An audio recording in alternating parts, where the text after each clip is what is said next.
Friends, ఈరోజు వెంకటేశ్వర స్వామి కథ. అంటే వెంకటేశ్వర స్వామి గడ్డంకి తగిలిన కథ చెప్తాను, వినండి. ఈ కథ విన్నా చెప్పినా స్వామివారికి చాలా ఆనందం కలుగుతుందంట. కథ చివరి వరకు వినండి. పూర్వము వెంకటేశ్వర స్వామి కొండ మీద వెలిసిన తర్వాత తన భక్తులతో మాట్లాడేవారంట. ఇంకా రామానుజాచార్యుల వారి దగ్గర శిష్యులు ఉండేవారు. వారిలో ఒకరు అనంతాచార్యుల వారు. అనంతాచార్యుల వారు వెంకటేశ్వర స్వామి భక్తుడు. ఇంకా ఒకరోజు రామానుజాచార్యుల వారు వారి శిష్యులందరితో కలిసి ఇంకా వెంకటేశ్వర స్వామి గురించి చెప్తాడు. వెంకటేశ్వర స్వామి వారు అలంకార ప్రియులు. అలాగే రోజు ఆయనకి పుష్పాలతో అలంకరణ చేయాలి, అభిషేకాలు చేయాలి, ఇంకా తులసి మాలలతో అలంకరణ చేయాలి. కానీ అలా చేయాలి అంటే 7 కొండల పైన ఉండే మొక్కలతోటి చెయ్యాలి. అలాగే చెరువు కూడా తవ్వాలి. అక్కడే ఒక ఒక మనిషి ఉండి అవన్నీ చెయ్యాలి అని చెప్తాడు. కానీ ఏడుకొండల మీద చాలా భయంకరంగా ఉండేదంట పూర్వము. అంటే విషసర్పాలు, దోమలు, ఈగలు, ఇంకా పాములు, ఇంకా భయం, అంటే చలి భయం ఎక్కువగా ఉండేదంట. అంటే అంత చీకటిగా ఉండేది, భయంగా ఉండేదంట అక్కడ. అందుకోసం అక్కడ ఉండడానికి ఎవరు ఇష్టపడేవాళ్ళు కాదంట, అందరూ భయపడేవారంట. అప్పుడు రామానుజాచార్యుల వారి శిష్యుడైన అనంతాచార్యుల వారు ఒప్పుకుంటారు. అక్కడ నేను ఉంటాను స్వామి, అక్కడికి వెళ్తాను, నేను అక్కడ చెరువు తవ్వుతాను, మొక్కలను పెంచుతాను అని చెప్తాడంట. అప్పుడు ఇంకా అనంతాచార్యుల వారి భక్తికి రామానుజాచార్యుల వారు చాలా సంతోషపడతాడంట. ఇంకా అక్కడికి వెళ్ళి అనంతాచార్యుల వారు అక్కడే ఉన్న బావి తవ్వుతాడు. అక్కడ అక్కడ ఒక బావి తవ్వి ఇంకా మొక్కలను కూడా పెంచుతాడు. ఇంకా చెరువు తవ్వి మొక్కలను పెంచి ఇంకా పెద్ద పూల తోటను స్వామివారి కోసం తయారు చేస్తాడంట. ఇంకా ఆ తోట పేరు, ఆ పూల తోట పేరు అనంతాచార్యుల వారి గురువైన రామానుజాచార్యుల గురువు పేరే పెట్టుకుంటాడు. ఆ తోట పేరు యామనోత్తర అని. ఇంకా రోజు అక్కడి నుండి పుష్పాలు, తులసి మాలలు తెచ్చి స్వామివారికి అలంకరణ చేసేవారు అంట. ఒకసారి అనంతాచార్యుల వారు మొక్కల నుండి పూలు కోస్తుండగా ఒక నాగుపాము కరుస్తుంది. కానీ అనంతాచార్యుల వారు దాని గురించి ఏమీ పట్టించుకోరంట. ఈ విషయం వెంకటేశ్వర స్వామికి తెలుస్తుంది. కానీ అనంతాచార్యుల వారు ఏమీ జరగనట్టుగా, అసలు ఆ పాము అనే విషయం కూడా మర్చిపోయి భయం లేకుండా ఇంకా స్వామివారి కోసం పూలు అవన్నీ కోసి మాలలు చేసి అలంకరణ చేయడానికి స్వామివారి దగ్గరికి వెళ్తాడంట. అప్పుడు వెంకటేశ్వర స్వామి అడుగుతారంట, నీకు పాము కరిచినా వైద్యుడి దగ్గరికి వెళ్ళకుండా భయం లేకుండా నా కోసం మాలలు కట్టి అలంకరణ చేయడానికి వచ్చావా అని అడుగుతాడంట. అప్పుడు అనంతాచార్యుల వారు, నాకు భయమెందుకు స్వామి, ఆ పాము ఇంతకు ముందు చాలాసార్లు కరిచింది, చావుని ఎవరూ ఆపలేరు, అయినా నాకు మీ పాద సేవ చేసుకునే భాగ్యం కలిగింది, మీ పాదాల సన్నిధిలో ప్రాణం పోతే నాకు అంతకంటే అదృష్టం ఏముంది అని అంటాడు. అప్పుడు వెంకటేశ్వర స్వామి చాలా సంతోషపడి అనంతాచార్యుల వారి తల మీద చేయి పెట్టగానే విషం మొత్తం దిగిపోతుంది అంట. ఇంకా అలాగే ఇంతకుముందు అనంతాచార్యుల వారు బావి అంటే చెరువు తవ్వుతుండగా వారికి అప్పుడు వెంకటేశ్వర స్వామి సహాయం చేయడానికి వస్తాడంట. అంటే అనంతాచార్యుల వారికి కొంచెం కోపం ఎక్కువ అంట. అప్పుడు అతని భార్య, అనంతాచార్యుల వారి భార్య కడుపుతోటి ఉంటుంది.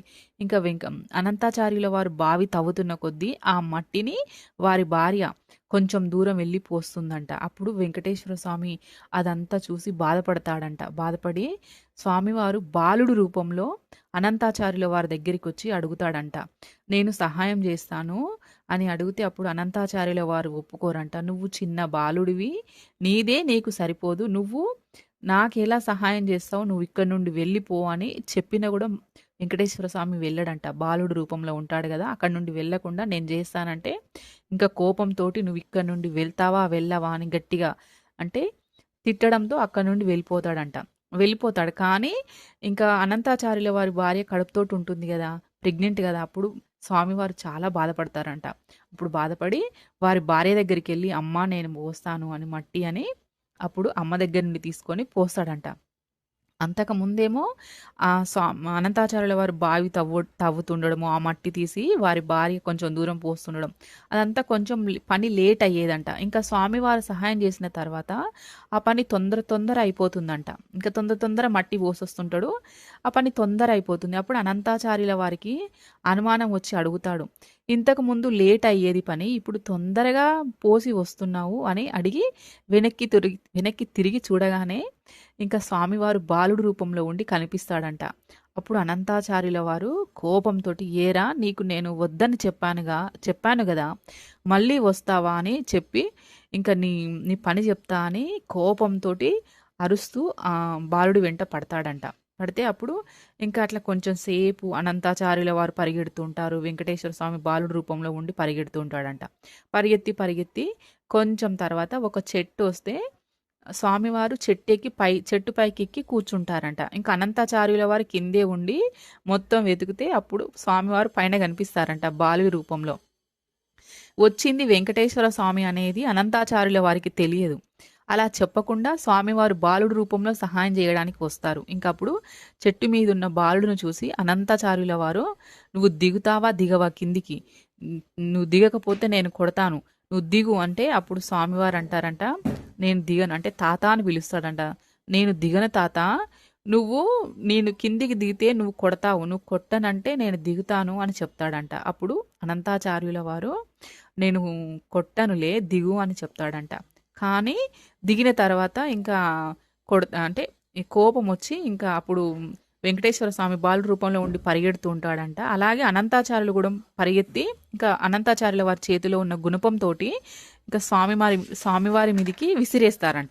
విసిరేసినప్పుడు స్వామివారికి చుబుకం అంటే గడ్డంకి తగిలి ఇంకా గడ్డం నుండి రక్తం కారుతుంటుందంట. అట్లా కారుతుండగానే స్వామివారు బాలుడు రూపంలో ఉండి పరిగెత్తి ఇంకా గుడి లోపలికి వెళ్ళి తలుపు వేసుకుంటాడంట.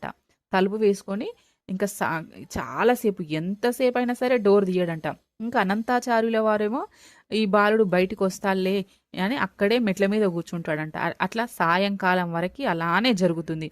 ఇంకా సాయంకాలం వరకు స్వామివారికి అలంకరణ చెయ్యాలి కదా మళ్ళీ.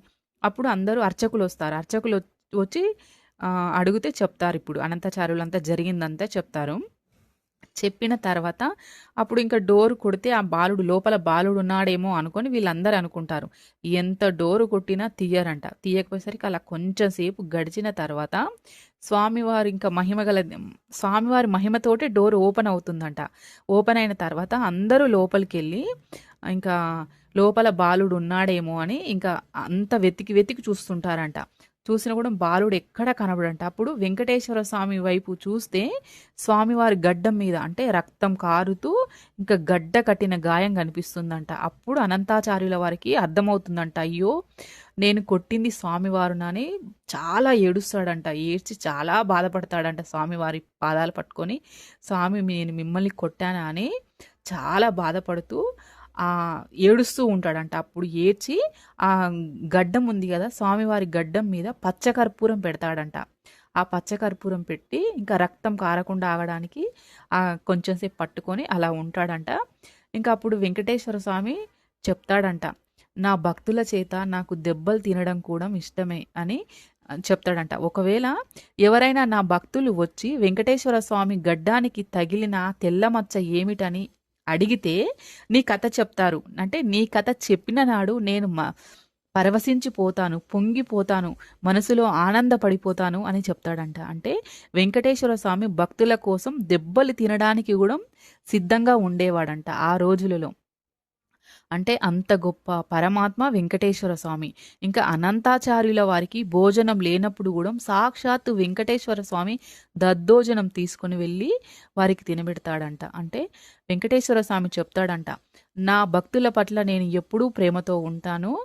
వారు నా నామాన్ని ఎవరు పట్టుకొని ఉంటారో వారిని కాపాడడానికి నేను ఎప్పుడూ సిద్ధంగానే ఉంటాను" అని చెప్తాడంట. అలాగే వెంకటేశ్వర స్వామి ఈ కథ విన్నందుకు మనకు కూడా స్వామివారి అనుగ్రహం ఉండాలి. మీకు మాకు స్వామివారి అనుగ్రహం ఉండాలని నేను అనుకుంటున్నానండి. నచ్చితే ఒక లైక్ అండ్ సబ్స్క్రైబ్ చేయండి.